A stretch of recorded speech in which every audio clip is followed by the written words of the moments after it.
The story of a stump that was recently taken out. The stump that ruined everything. The stump sat dead center in the Johnsons' backyard like a surly guest who refused to leave. It wasn't just any old tree stump. It was a colossal chunk of gnarled wood, the remnants of a once majestic oak that had fallen during a storm years ago. At first, the Johnsons thought it added character to their yard. Little did they know, it would soon add catastrophe instead. Emma Johnson had big dreams for her backyard, a cozy garden with vibrant blooms and a charming little fountain. But no matter how much she longed to plant around the stump, it looked like a pimple on a wedding cake. Worse, every time she tried to plant near it, she'd find her tools wedged in its impossibly hard roots. It was like the stump had taken a personal vow to resist landscaping. "I think it's glaring at me," Emma told her husband Pete one Saturday. "Stumps don't glare," Pete replied. "You're just mad it's photobombing your daffodils."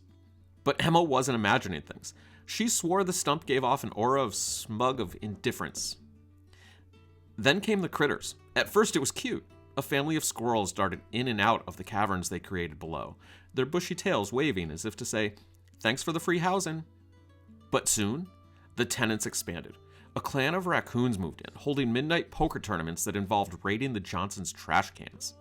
Then came possums, who seemed to enjoy scaring Emma by playing dead every time she walked outside. By the time the skunks arrived, the backyard smelled like a tire fire dipped in rotten eggs. "I'm calling the exterminators," Emma declared, her eyes watering. Pete held up a hand. "Let's not jump to conclusions. Maybe they'll move out on their own." But they didn't. Instead, they threw a party. One fateful night, Emma woke up to strange noise. Thumps, scrapes. What was that crackling? She peeked out the window and froze. Her backyard looked like a tiny apocalypse. The raccoons were racing lawn chairs in circles, while the squirrels had formed a conga line in the patio railing. A possum stood on the barbecue grill, waving a spatula like a deranged chef.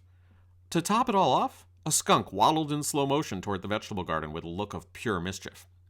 "Pete," Emma hissed, "they've gone feral." Pete grumbled something unintelligible, but followed her to the window. "Wow," he muttered. "They're, organized. This isn't funny. They're going to destroy everything." But Pete wasn't laughing. He was staring at the stump. In the moonlight, it looked alive. Its twisted knots like a sneering face. Its roots twitching. "I think the stump's in charge," he whispered. The next morning, Emma called every tree removal service in town. But the stump seemed to repel professionals. Chainsaws dulled, tracks stalled. One guy took a look at the stump, muttered, "Nope," and left without explanation.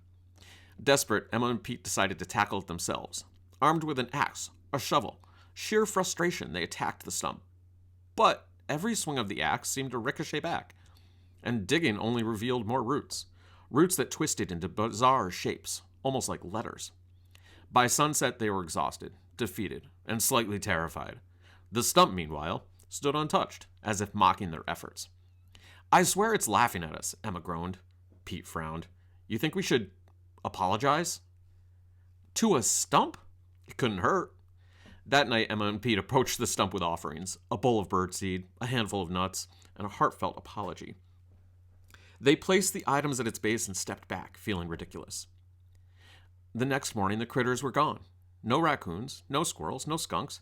Even the air smelled fresher. The stump, however, it remained, a silent reminder of the chaos it had unleashed. Emma and Pete decided it was finally time to call the one company they had heard could handle any stump, no matter how controlling. Stumpy McGrinder's. Sure enough, Stumpies came and had a talk with that stump, letting Emma and Pete know how things were going to go, how they planned to go into battle with the stump, piece by piece, chip by chip, removing the stump and all of the memories that went along with it. And within an hour, Stumpy McGrinder's had taken Emma and Pete's eyesore nightmare of a stump and turned it into a fresh patch of lawn, realizing that the next time, they'll skip all the games and have the stump grinding pros come to take it on. The ones you can count on. Stumpy McGrinder's.